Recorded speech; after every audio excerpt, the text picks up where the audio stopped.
I am Andrew Can from TubeBuddy, joined with Diana Gladney. Diana, why don't you let everyone out there know who you are and what you do? Oh, my name is Diana Gladney. I'm native out of St. Louis, Missouri, and my channel is all about helping entrepreneurs simplify the video creation process. And I believe video is the best way to communicate whatever message it is that you want to share. And I find YouTube is the best platform to do that on.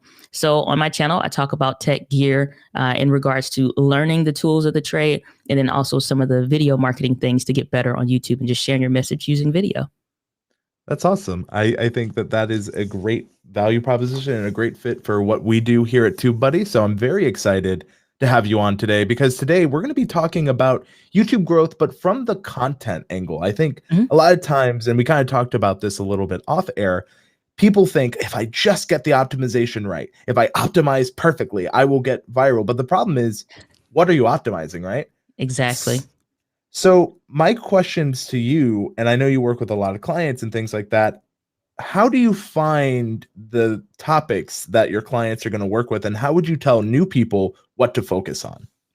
I always start with, especially so I work with a lot of entrepreneurs and they can be a content creator as well, but a lot of them are coming from like having a business or wanting to start one. And so honestly, if you're new and maybe you haven't just started your business yet, then look at frequently asked questions page. What are the common questions and things that people are always asking you about that maybe is an interest point for you? Or that you find that a lot of people are always asking to your customer service. And again, if you're new, you can go to frequently asked questions section, and that's going to tell you the most common questions. So if you're an accountant, somebody may ask, what's the difference between a general ledger and this other kind of a ledger? Or what do I need? Or what's the best app for if I'm just getting started or to track my metrics? What's the difference between, this one and that one? Like there are a lot of commonalities and questions that come up. And honestly, if you can just start with the root word or that root phrase, like it could be real estate or first time home buyer or credit card repair or something like that, then you can start to create ideas and come up with ideas. Now, if you already have a business, perfect. Every business is designed to solve a problem. So what's the problem? And those problems always come with questions. So when you're thinking about creating content around that, you can always start with questions that you're always getting and really, want to phrase that in the language of the potential viewer or the client. So you want to use their language so it's not foreign and it's like too like business jargon and stuff like that. I love that. I like how you are using the communication style of how people are looking, right? Hmm. Because I think as we know our content and we know what we want to do, sometimes we can get too in our head and we Hmm. think, oh, everyone knows this. But the Yeah. problem is, if they don't, you could be coming off as someone who doesn't understand what the audience needs. And I love how you focus on audience needs. Yeah, it's like it's always going to be about, and this is coming from a book called How to Write Copy That Sells by Ray Edwards. And it's a copywriting book, but copywriting is writing the words that sell. And so basically, if you've seen ads like Poopery or the Purple Mattress or any of those, like those ads are really great. Well, that's the same kind of perspective. It's just like copywriting is salesmanship in print. So now when we take that perspective, he has this pastor framework, which is an acronym that P stands for person, problem, and their pain point. That's the first thing that happens when you're thinking about your content. Who's the person that you're trying to reach? What problem are they having? And what is their core pain point? And I add a little asterisk to that by saying what's their current pain point, because then you can type on and, trending information. If there's tax stuff, we're in tax time. Fantastic, at least here in the US. If it's something about first time home buyers loans, beginning of the year, first quarter, we're going into second quarter now, but people are still wanting to do that. So you have a ton of things that you can come at the content from, but it has to start with the person. What problem are they having and their current pain point? Like if you can do that, then you can really start to find the vein of that intersection, that right and good intersection between your content and your videos and the audience that's looking for that content. So if I dive a little bit deeper into that, then I would say if you want to now figure out where to start, like let's say your first 3 videos or something like that, it could be something around the idea of Again, frequently asked questions. If like you can't ever think that something's too simple or something's too easy or people already know that. Anytime you get to a point to where you're assuming that people already know, then you're Xing people out and you're omitting them, which is fine for market segmentation and client segmentation to say, I don't want people that are having these beginner problems. Maybe you want an intermediate client. Then really think about if they're having these kind of questions, are those beginner or intermediate problems? If those are intermediate problems, then assuming that they already know that puts you at a different tier. So that's a good way also to make sure that you're attracting the right clients, because all of your content should be attracting and repelling people. Always the best content, I don't care what you watch, funny, interesting, or whatever, is always going to attract or repel. So depending on the language that you use, how you give examples and information that you talk about, if you're leading with a bunch of jargon, you're Xing people out. And that could be a good or a bad thing. But if you're doing it unintentionally, then really consider that. So if you are, trying to figure out like if you're hitting and you're attacking the right areas, are you on brand or not? Now we need to look at, again, what are the problems and the pain points that your audience is facing, and now speak their language. None of us go to YouTube and search in a foreign language that we don't know. We all type in our native language or, what we're looking for that translation in. So even more so when somebody has a problem, if the translation in your video and the language is wrong, not wrong because it's incorrect information, but wrong because it's like, what I'm saying? If I start saying depth of field when I'm talking about cameras, somebody has no idea what depth of field. They just know I want the blurry background. So depending on what field or niche that you're in, just make sure that you're using the language that they want. So that's where I would say for that as well. And so I know that people will have questions. You guys can feel free. I'm sure Andrew's fine with this as well. Feel free to, put your questions in the chat and we can like dive deeper. Or if people have questions about like a specific niche, then we can definitely do that as well for sure. So I think Andrew is you back? Yes, I am. Sorry about that. No worries. So I really love how, again, you're really focused on the audience wants and needs. And so I think that is a great segue to those comments that we have. Mm-hmm. And ultimately for comment creation and content creation, right? When you focus on the you and the audience instead of the you as the creator, that's when I find that's when people start having success on YouTube. What are your thoughts on that, Diana? I think that's honestly, if you're in like an education field or like you have a business or something, that's almost always the only way that you're just about going to have it. Because I mean, it's a very fine line between what people find like funny and interesting and humorous and stuff like that. Education, though, like as long as you maybe not the Clear Eyes guy, then then that's one thing. But even the Clear Eyes guy is famous because he's like, it's like super lackluster, and that became its own brand. But I think everybody thinks they're uninteresting at some point already, but it's like they don't care about you. So you have to take the plate off of it being about you. And it's like if you're creating, like my thing is you're either creating service-centered content or you're creating self-centered content. Self-centered is not a bad thing, but it does mean that it is focused on you, your brand, your company, your interests, your whatever. When it's service-centered content, then you're focusing on other people. And I've found for most businesses, content creators, especially if they're in an education kind of space, if it's service-centered content, then that's when it's easy to win because all you need to be is the go-to resource in your niche. Yeah. And I think that, with service content, I know a lot of people are like, well, I want to be funny. I don't want to just do service. But I think there are ways that you could do both. Oh, yeah. I've been experimenting with this since, I'd say since sometime last year with it was Instagram Reels is where it started. And I'm starting to upload some of those and create some new ones for YouTube Shorts. But it's like every niche and space. And it's like there's obviously more of us than just the what we teach or talk about. And I get that.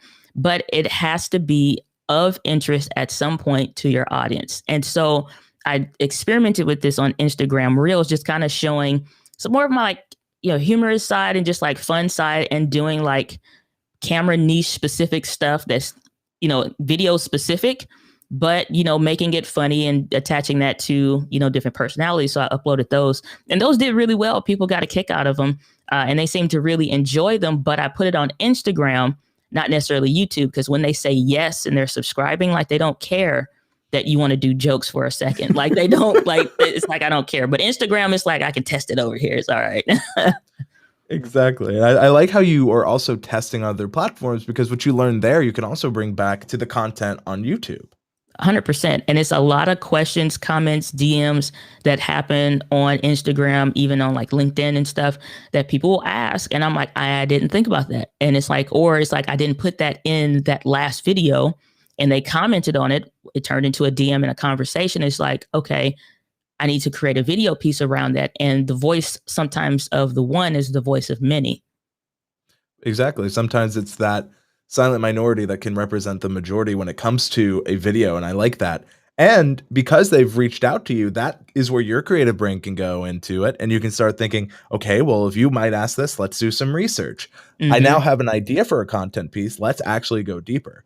Yeah. So I just wanted to say that I think that that mindset is really how creatives can not only tell their side and have ways to express themselves across social, but also let you use some of the tools we recommend here too, buddy. 100%.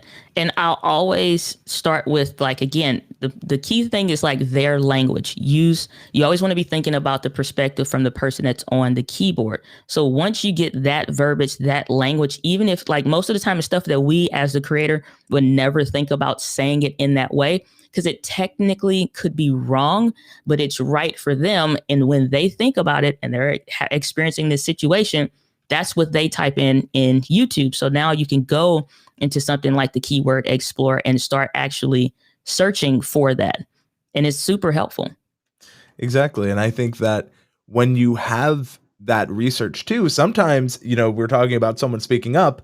I've had this happen. I was curious if you had, like, I'm like, man, that sounds like a great idea. I do the research and I'm like, okay, maybe it sounded better like on paper. 100%, because sometimes you can have a loud minority and they're like, well, why don't you do this? And it's like, yeah, no.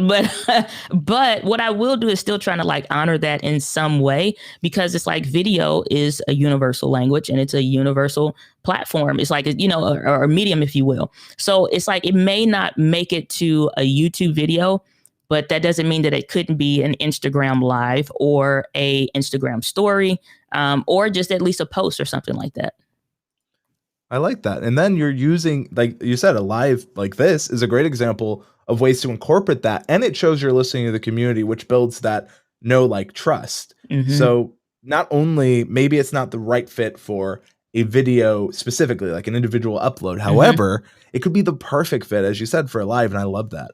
100%. Because a lot of times it's stuff that only really makes sense to talk about in a live stream, because everyone can individually get their questions answered, like pain points addressed in real time. Like it's real time communication, person to person, even like sending the link saying, if you want to hop on, you can, and we can walk through that. And that's valuable to not just that person, but the community. And they're in for it, but not necessarily for like a dedicated video. It's just not that interesting to earn the click. Sure. And I think that it's not interesting to earn the click is something of thinking about that audience behavior and thinking of, am I putting them first, or is this just, as you said, that vocal minority? So it's figuring out in multiple ways. But since we wanted to talk about, audience first, why don't we answer some questions from the audience? All right. So I see here, Beanie says, even lots of people suggesting maybe do a mashup of genre doesn't always translate to views, unfortunately. For sure. Yeah, because it's like, again, it's like you got to think about your channel like a mini network of whatever it is.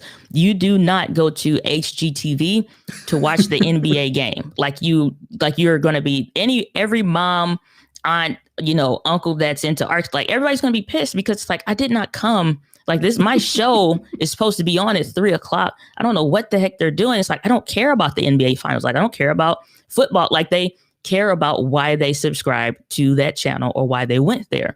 And the same thing it is with YouTube. We get, I think, sometimes distracted by like what other people are doing.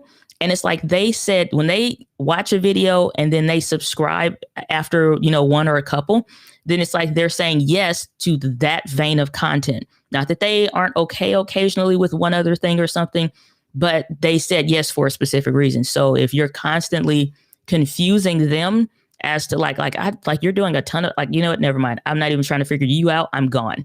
Or the new person that finds you that thinks you might create a ton of content on something, then they go to your channel and they like, I don't even know what the heck you're doing. I'm out of here. It's like, so it's like, yeah, it don't always work. Yeah, and you talked about that person that is doing content and maybe it was just a one-off. Hmm. Sometimes that could be a great opportunity if you notice that's something you do and that person only did a one-off to engage in that community, to be part of the conversation there, because that could be a way that they say, "Hey, you're engaging, you're answering their questions, you have content there," and that could be a natural way to grow with creating because you're identifying that, "Hey, this person only did this once. This is my Hmm. whole channel."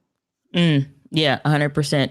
And that's the thing. It's like you have to be careful sometimes, and that's also with experimenting as well, because it's like, yeah, the stuff that you want to hit maybe isn't hitting in the one off whatever. It's just like a ton of stuff. Now it's just like, well, crap. Do I have to switch my channel into talking about that kind of stuff? It's like you might not be passionate about it, but again, it's just like it opens up a door, and it's like you don't know if you want it all the time. Be careful of the doors you open because sometimes it's harder to close those than it is to open the ones you want. Exactly. So we actually, coming on content here, I see that I have a very common niche, but sometimes I can't keep up with the speed of production of the more popular channels in that niche. Any suggestions on how smaller channels can compete? So going full nerd is talking obviously about someone who's putting out a lot of content. Are Hmm. there ways to compete? What are your thoughts there? So the thing is that you if you're only focused on competing against another person, then you're missing and overlooking your people. And that's the thing. It's a big perspective shift that has to happen. It's one thing to be inspired by people. It's another thing to, keep up with what's going on. But if you're constantly focused on what somebody else is doing, it's probably a good idea that you unsubscribe for a little while, because you need to redirect your focus to your people. And you really, really, really need to focus on your people, because just because somebody else is doing something else over there, they're feeding their community while yours is starving, waiting for something that you said or talked about in a live stream that you was going to do that you still haven't done yet. And you're constantly like, it's like, so redirect your attention to your core audience, just because I think that's what needs to be the focus. Like your people, the ones that already said yes to you and that will say yes if you continue on what you're doing. Sometimes it's a good kick in the butt to do better or to speed it up. But if it starts to be detrimental to your content creation, unsubscribe for a little while, just so you can refocus on what you need to do for your community. Like focus on your people. Yeah, and I think that makes a lot of sense, especially when it comes to content creation in general. I think that one of the things that can get overlooked is that comparison can be the thief of joy. Mm, Like that is a quote from Teddy Roosevelt, and I think on YouTube it's very common, but if they're putting out more than you, what I would look at is what are the conversations, like I said earlier, the audience is having? Where can mm-hmm, you fit in? Or maybe the big channel can't necessarily hit every sub issue because sometimes to build authority, you go a little bit more specific. We call this looking at long tail keywords. mm-hmm, So, what I'd say is look at what they're not covering just as much as what they are covering, and look at the 100%. conversations the audience is having because sometimes that's where you can find more interesting information. Yeah. And it's like, honestly, at that point, there are things, like you said, that you can do as a smaller channel that they can't do, So it's like, here's the one pro tip I would say if you're in that space, go look into the comments and take some notes, because I guarantee you that video doesn't have 100% success rate and no thumbs down where somebody wasn't dissatisfied with something or they didn't quite hit the point in a specific way. And so it's not to say, well, this person screwed up, let me fix it, but enter the conversation that's already happening in the community. So if they addressed something and they talked about it and they did a fantastic job, give them kudos. But just like I saw this comment on such and such's video, and it was a fantastic video. I'll link it down in the description. But it was one thing that I want to dive into more that I think we really need to dive into, or that's vital that they didn't explore in depth. So in this video, I'm going to do that. Kind of a deal. So you give kudos and prop to where props belong. But at the same time, it's like I can serve you a little bit deeper over here in certain respects that doesn't make sense for their channel or, their content per se. So just enter the conversation where the community is happening. But again, it helps you keep your focus on your people and where their pain points are. Agreed.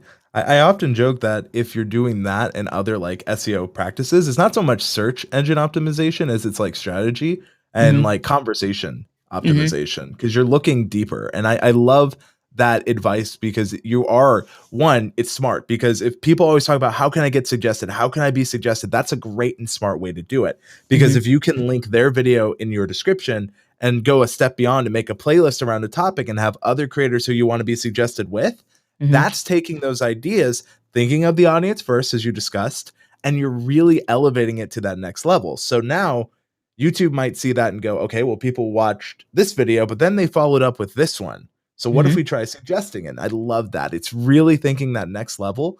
And I think it's a great way to kind of talk about this question in just thinking of if you can't compete in that way, find the ways you can compete. Right. And it's like most people want to be the number one search thing. I'm okay with sometimes being the related search, thing. It's like I want to be your next up.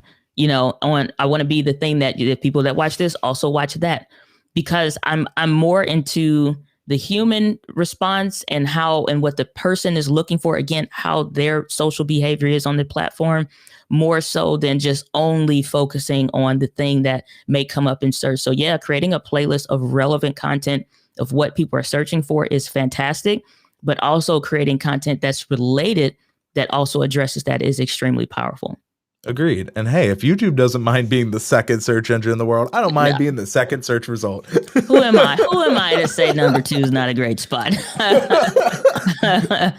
Exactly. I think it's all relevant and relative. So the next one we have is from Nate here, and it is it worth making a video that is highly searched and optimized, but the competition is strong? I made a lot of videos that Keyword Explorer says are all very good, weighted, and don't get. So they're asking, is it a good idea to make a video that gets a lot of search, but also is highly optimized? I'm curious your thoughts on this, Diana. Yeah, because it's like you got to think, like, look at the time frame of when the last relevant video was published. So it could be strong competition, but that's not to say that new creators or new channels that are really building authority in that. And sometimes you have to have those highly searched topics on your channel because it makes sense to serve your community. So the other thing with that is that that doesn't mean that you can't even outrank them or show up within that first fold when somebody's searching for something. I did that when I had just got started. I was just learning to understand the platform and the culture of YouTube. And for a long time, it was like how to create a Facebook business page was a like that's a highly searched thing, and I ranked for it. And so the thing is, it's like don't not shoot your shot, but also understand like don't just go for it because it's highly searched, but make sure it makes sense for your community, because you never know what can happen a year or 6 months from now, or something, and that relevancy kicks or something happens and that content becomes relevant, and you're the most recent video that's talking about that on a regular basis. So don't be afraid of like, oh man, somebody already got the top. It's like, no, records are always broken all the time by new people in every E- field. Exactly. And I love that because one thing that TubeBuddy we do is we give you predictions. Now, we're predicting based on the past, but if to your point, you notice that maybe the video is a little older. We have a free Mhm. tool in search on desktop called Search Insights that let you see how many subscribers they had when they were last uploaded. And sometimes, to your credit, they're not as relevant as something you can make today. Maybe the Mhm. situation has changed. So I love that advice because you're looking at it like, well, if I'm looking for content and I see something that's 4 years old and I want something more modern, maybe I can come in. Another thing Mhm. I'd say, Nate, is look at the minimum views required. That is something in the weighted score. You're talking about using the weighted. It's at the very bottom in the U versus top ranked videos. It's a little target. Sometimes that target is like 500 views and you average 400. I'd say go for it. I've Mhm. seen that target be 8 million views and the topic is popping right now. So maybe, I'll always assess the situation because another thing, and I'm sure you've experienced this as well, Diane, is like you're putting all this effort into a video, but either no one's searching for it or it's too competitive right then. Yeah, it's like the thing you have to understand is that Videos are going to do one or two things. It's either going to help you reach a wider audience or connect deeper with your existing audience. Some form or fashion, your content is going to fit in those two lanes. So for a time, it's like if it's going to go deeper with your existing community, perfect. If it's going to reach wider, perfect. Because again, you never know what's going to happen or when something kicks off. And it's been times where it just like it looks like it makes it, according to the analytics, it doesn't look like it's like one that you should probably do, but it's like, do it anyway. What do you have to lose with creating good content? Like, even if you have 30 qualified views for people that maybe turn into clients, what do you care? You know what I'm saying? Like, if it hits like that, but not saying that those 30 can't turn into 3,000 or 30,000, and you turn around and you look back and for whatever reason, it's like that starts to trend again, or you get picked up for some reason, or it gets shared, or somebody starts talking about it that finds it, you never know. So it's like, yeah, it's like use your best judgment with that. But it's like, again, go for it. What do you have to lose with creating great content? Exactly, and I love that mindset. What do you have to lose? I think people are so afraid to create content that they will sometimes, instead of creating it, they'll obsess over why they shouldn't instead of why they Mm, should. And I yeah. love that the focus should be on creating the content. Of course, being informed is always what we'd recommend. Mm, But one thing that another streamer with Salma Joffrey recommended, and I want your opinion on this, is that she says it's an 80-20 rule where 80% of the content is for the audience, but that hmm 20%, sometimes you just got to create for you. What are your thoughts hmm there?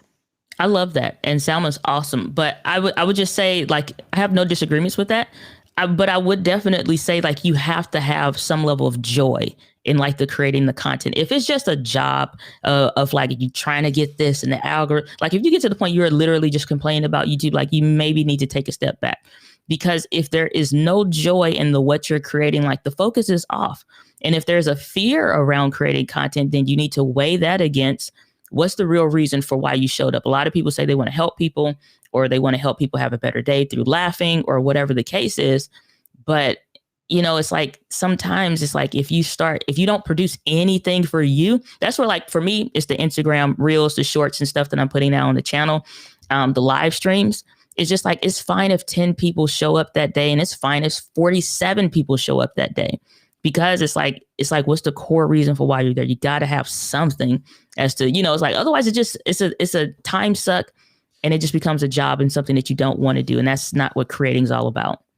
100%. And I think sometimes we're just so worried about hitting numbers that other people enjoy. Are we Mm-hmm. enjoying that content we're creating to get those numbers? And I think that's important, even on a creator's mental health.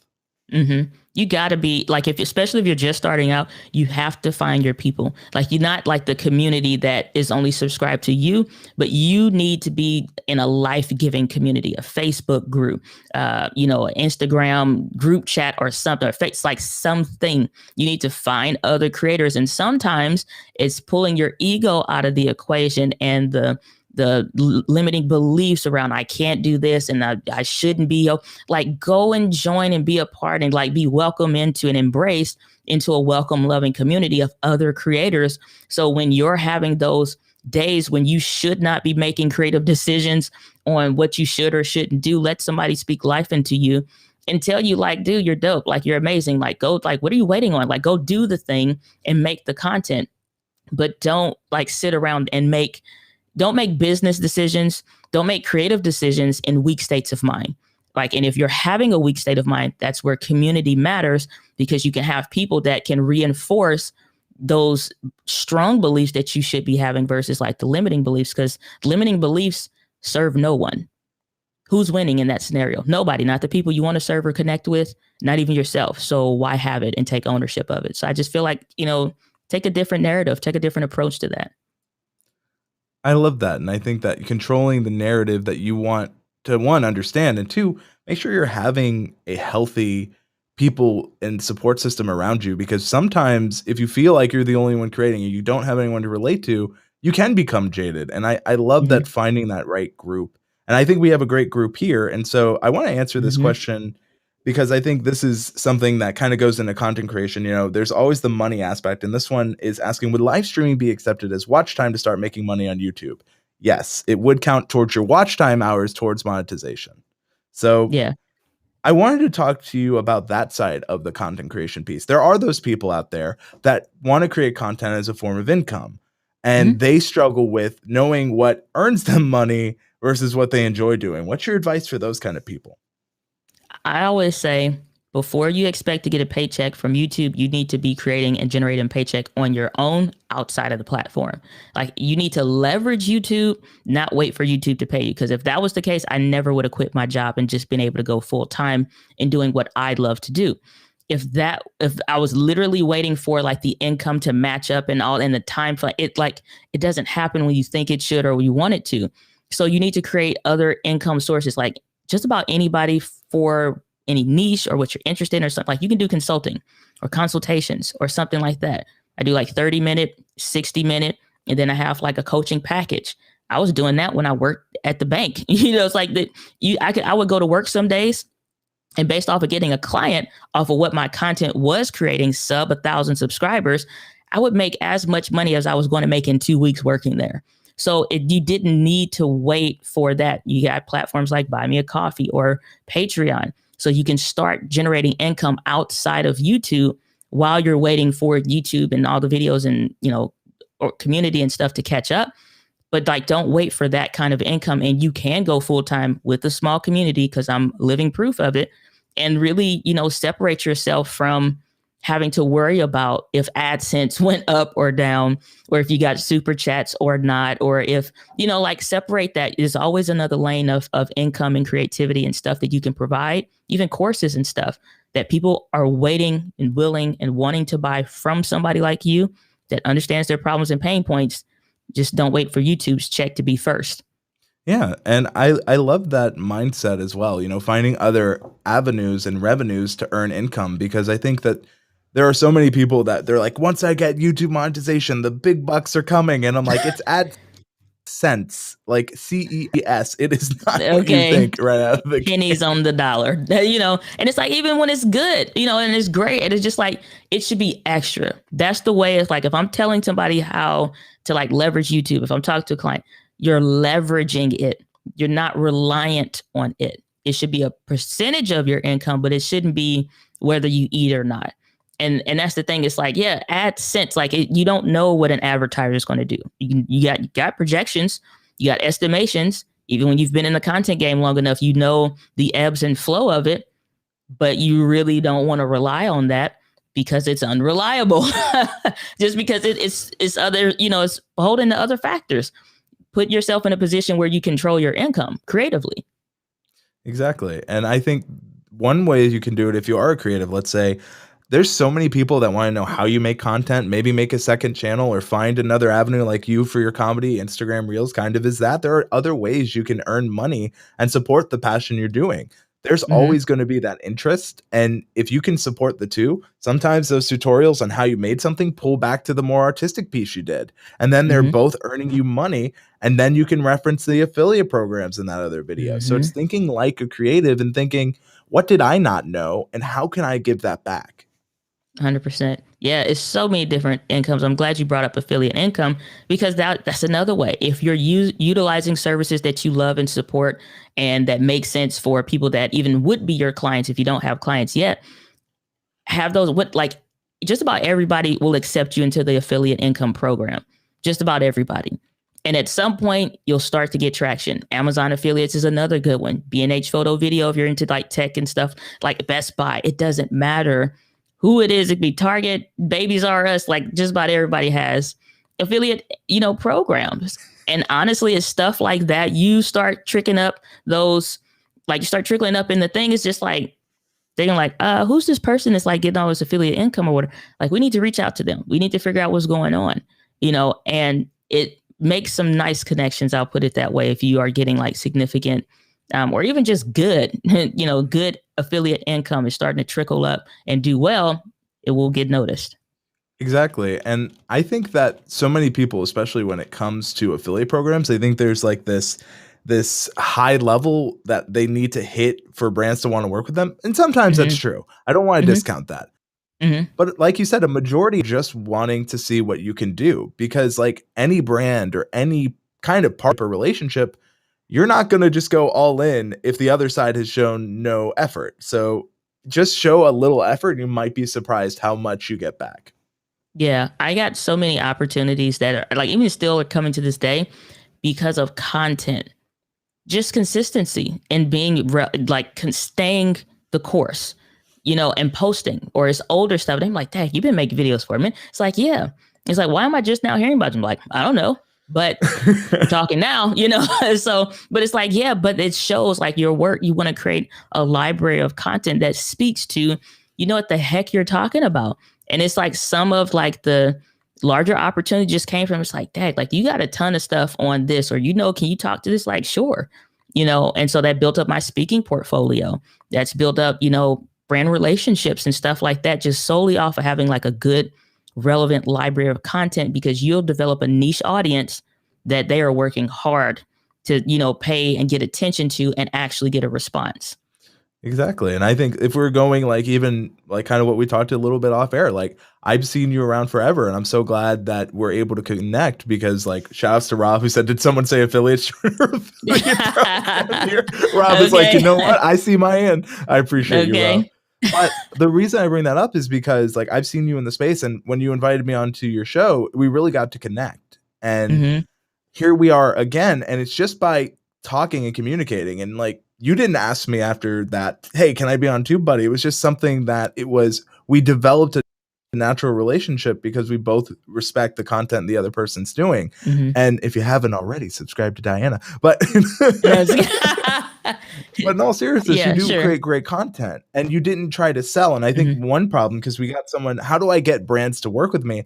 I think that some people try to sell so hard, they forget that there are people behind those brands that are trying to make things happen. I have not had one brand anything that wasn't part of a relationship first, well before they ever knew who I was. It's like I promoted them like I worked for the company because I love what they're doing. It had nothing like Ecamm, nothing to do with TubeBuddy, nothing to do with whatever, just like Ray Edwards book, nothing, like no clue.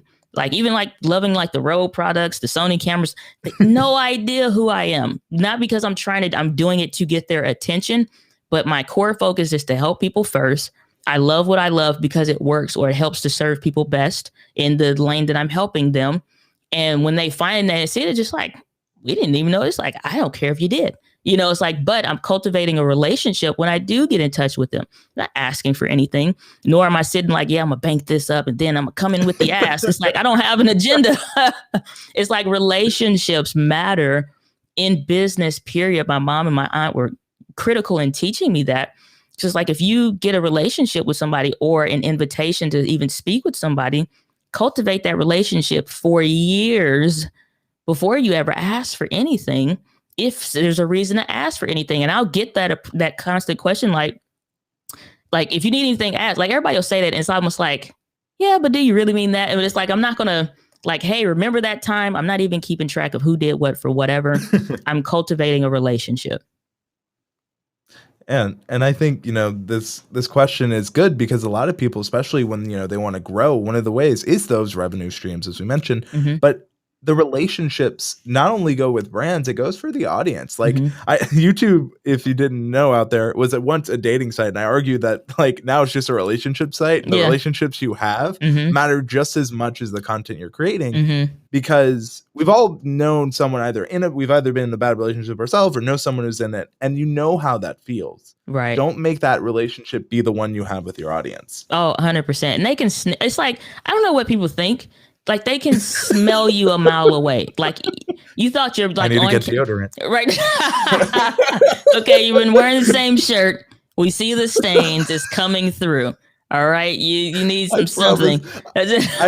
I have 27 of this like same TubeBuddy shirts. Exactly. And my girlfriend's like, can you get another shirt? It's like, I promise you, I have a closet. Yeah, we will see it on the Instagrams. I have a closet of many shirts for my, it's like, but that's the thing. It's like I remember it was like a mentor. He was like doing a talk around something. He was like, you are trying to sell stuff. He wasn't me specifically. He's talking like to the audience. He's like, you stink and you smell and you don't even know it. And when you come up to people, you're just giving off this aura and funk of just insincereness, and like you got like you people see it, and they I don't even know how, but it's just like a human thing.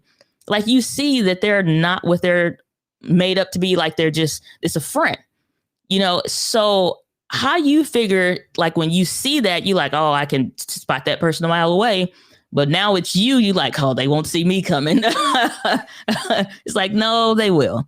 Your audience will, listen, they'll leave you because like if they start seeing something that's not authentic to your, like they're gone because they didn't sign up for that or to be duped. And it's enough people doing that. So it's like, just be good, honest and sincere. And that stuff will win all the time, not because it's a strategy, just because it's right. Yeah, and I like that because real recognizes real, and it goes for Mm-hmm. people. Because I think there's a joke in the early seasons of SpongeBob, and he's just walking in night alone. He's like, it feels like someone's trying to sell me something, and people can tell, they can feel it. So when you come off, when it's clear you love the product, like I know when I watch a video of yours, you're passionate about it. But I also Mm-hmm. know when I see some creators, it's like I know I'm good at this, but it may not be my passion. Oh yeah. Yeah, 100%. And that's the thing. It's like I'll get stuff or I'll get brands and I've turned down so much money just for different stuff because I'm like, I'm not like, it's one thing to accept something for a paycheck. And it's just like, I just can't because it's like, it's not going to be me. There's no way I'm going to be able to fake that I like something and I really don't. Or that is something wrong with it. And I'm trying to like, well, it's not that bad. It only like the car only half falls apart. I mean, who needs a back wheel anyway? Like, it's not like there's no way. Like, so if it's something I like, that I like it. If it's something that I don't like, that I don't like it. It's like I'm very honest about it. But I also understand being on the other end of that to when you do get sold from watching something like on YouTube or whatever, because it was presented maybe in such a way as if this was not a big deal. But when you have it and you're getting ready to create content and do whatever it is you're going to do, it is a big deal. And you just wish somebody was upfront with you so you can make an educated and honest decision for yourself. So it matters. Yeah. And I think it kind of goes to authenticity, to authority, but just Mm. collecting a paycheck leads to channels that aren't finding the successes they want. And that's what I've seen time and time again. And I've been on the platform since it started in Mm. 2005. Like I've been around for a long time. And I think we see that from some of the old largest creators. And I think that people always want authority. It comes from an authentic love of the thing you're talking about. And again, it's like every piece of content that you put out is always going to be attracting and repelling. And you want to repel brands even for some, like, you know what I'm saying? Like you'll see them, but that's also kind of like why I'm not going to name drop any companies or whatever, but it's like every kind of video has this kind of ad segment, this kind of whatever. And it's fine. There's nothing wrong with brand deals. Don't get me wrong. It's nothing wrong. But it's like, if it's something like I had some company that was talking about some like undergarments or whatever. I'm like, I talk about like cameras and video and stuff. And it's like, yeah, but you could present it. I'm like, get out of my inbox because this is a ridiculous conversation. But you do see that. And it's just like, I came here to look at something about live streaming and you are like, what? Like about a t-shirt, like, or an undershirt kind of, it's like, this isn't a clothing channel. Like it just, so when you see it, it doesn't make sense. So for you to do it, it makes even less sense. And again, if it's not going to serve my community or help them in some kind of way, it's not happening. It just don't make sense. Exactly. And I think serving that community is important, especially even in entertainment. If you're not entertaining them, if you're just doing, let's say you get something that's like a shirt deal, that may not be what they're coming for. Like Mm. I see Beanie says Shadow Legends. Look, we're not Right. going to raid the stream there, but this next question, I think this is a very common one for creators, and they say that they have a great relationship with their audience. However, they're on Facebook and Instagram accounts. They're trying to get them to become subscribers on YouTube. They do service dog, education, and entertainment. So what are your thoughts about people who have audiences on other platforms to cultivate it on the YouTube platform? Couple things. Number one, educate the existing audience that you do have a channel and give them the proposition of what you're going to be offering there that may be different from Facebook. Past that, leave them alone to some extent because you're trying to take somebody from a platform they obviously enjoy and they're saying yes to you over here for a reason. They may not be YouTube people. And so your audience, like even like all of us, most of us, we're pretty much just about on any platform. We're on Facebook, LinkedIn. Well, let's just say Facebook, Instagram, and YouTube. Most of us are at least on those platforms, but our social behaviors are very different from Facebook, Instagram, and YouTube. You may be asking your community on Facebook to not just transfer their interest, but a social behavior that's not normal to them. So they may rock with you on Facebook for a reason and keep serving them there. Like, let them know about what you're doing over there. But if they're not interested, don't keep wasting your time. Find the audience that is interested that's already on YouTube. I promise you, they're already there searching for content every single day. So just because you have an existing audience doesn't mean that they're going to come over to a whatever, because they just may not be into it. And you'll get those sympathy subscribers like, okay, because you said so, or because you asked, but they're not going to watch. So ultimately it doesn't help. The other thing is build an email list. Really cultivate an email list that's platform agnostic. So you don't have to worry about the whatever. You can educate them on, like, you're interested in this. Here's what we're doing. And here's where we're doing this at. So it's like a party. The party's over here today on Facebook on the live stream. Now, if you got a Facebook group or whatever, again, just keep having the YouTube conversation around like what you're doing over there. So you can always be educating your current, existing, and new audience on what's happening. So they then like, I never knew. I wish I had known. So tell them about it, educate them about it, but don't burn time like trying to make them come over. Just find and build your community that's on YouTube, because there's people already interested in that stuff that's on the platform ready to go. Well said. I think you hit the nail on the head, because I mean, when Full Nerd says, Diana, you hit it on the head. I agree. I think that people, again, I keep going back to relationships. Apparently I'm just a dating coach at this point, but welcome to Facebook dating, YouTube dating. Pretty much. It does make sense, because like people make this mistake in any relationship. Well, my ex enjoys hiking, but you can't treat your new venture, YouTube, like your ex, because it doesn't work in real life and it doesn't work on platforms. So you don't, if someone only talks about their ex, like if your Facebook is your current, your ex, and you're trying to get on YouTube, it's like, man, well, my ex enjoyed. I don't care about your ex. I'm here now. So don't make your audience, again, feel that way. I really do like that mindset, because it can get confusing, especially when people are like, be on all platforms. Well, how do you do that? No, it's like you got to be where your people are, but you also have to deliver them content in the way that they prefer, which is why there's some stuff that's kind of like only on Instagram. It's like, and there's some stuff that may only be on YouTube. And it's like, I know for a time, and even when I was first getting started, I got confused. Like, why am I asking them to go all over the place and like, no, they're over here because they have a normal social behavior and how they expect to receive content on Facebook. They have a different normal social behavior on Instagram and how they expect and prefer to receive content. And the same is true with YouTube.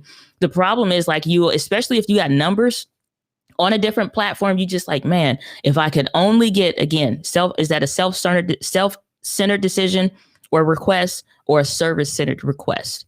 Like, which one is it? Because it's got to fit one of the bills. So if it's a self-centered request, now let's reframe that into a service-centered request. How can you better serve them? And it could be with more evergreen, long-form content that's not harder to find on Facebook. If you get a lot of questions like, hey, if y'all are waiting for my library of content, I promise you it's on YouTube. And if you're not new to the platform, we do a live stream on every Friday, and you could come hang out and I can get you familiar with the channel, the platform, or whatever. But that's one thing, but don't burn time trying to convert people on what they don't want to do. I love that. And I love how you tie it beautifully back into service versus self. That was some master teaching, and like I appreciate that so much. But we do try here on the YouTube dating show, apparently we're friend zoning the audience. It's not you guys, it's us. I promise. It's not you. It's us. We're your new venture. That's how it's like, are you seeing anybody? I'm taking part of the new venture. It's called YouTube, Yeah, exactly. It's going well, we're just talking money now. We've been together for a while. But again, I also think, like, you don't want to give your audience homework. That's something I always say, is like, if you're like, follow me on Twitter, follow me on Facebook. And once you're done following me on Facebook, you got to sign up for my email list. And once you do that, and I'm like, we're on date 1. I just asked what your favorite color is, and you've told me every color in the rainbow, and then asked me to give you an essay. I just met you. It's a good way not to get a second date. It's like, welcome to dating. It's like we hate that stuff when we watch other people's videos and we ignore it. And it's like, so if your normal social behavior is not to do any of, if they ask you 12 things, you're doing 0. If I ask you to do one thing, you'll consider it and do it. It's like, but it's like, I'm not asking you to go over and do something unless it's something in it for you. Like if you can't understand the formula of the what's in it for me, and that really has nothing to do with you create what's in it for them, like you always got to think about it. And I keep this on my computer monitor. It's like, how does this serve them? Just a little post-it note. So no matter what I'm creating, what I'm doing, how is this serving them? Because the worst question and like the bad question that nobody wants to answer with their own content or ask is the who cares? True. Who cares? You want to talk about this? Who cares? If you can ask yourself the who cares question in a video, that 11-minute video may turn into a 4-minute video. It's a very easy and very simple question to ask that'll cut a lot of stuff out that you might do, that you see other people doing, that ain't working. Who cares? Exactly. But you know who should care? They should care about you, Diana, because thank you so much for joining us today. That is going to be it for us here at TubeBuddy Live, the new dating service, where we're here to answer your relationship problems with YouTube, essentially. That sounds, that's a great show. Okay. If you're looking for love in all the wrong places, have all the other platforms turned you down? Did LinkedIn Live not accept your request? Well, come on over to YouTube. And we're over here showing you how to, right. We're your new venture. Welcome to TubeBuddy. We think you're enough. All right. Thank you so much. It's my pleasure. Always fun to participate and be here. And shout out to everybody in the chat or on the replay. It's good connecting with you again, brother.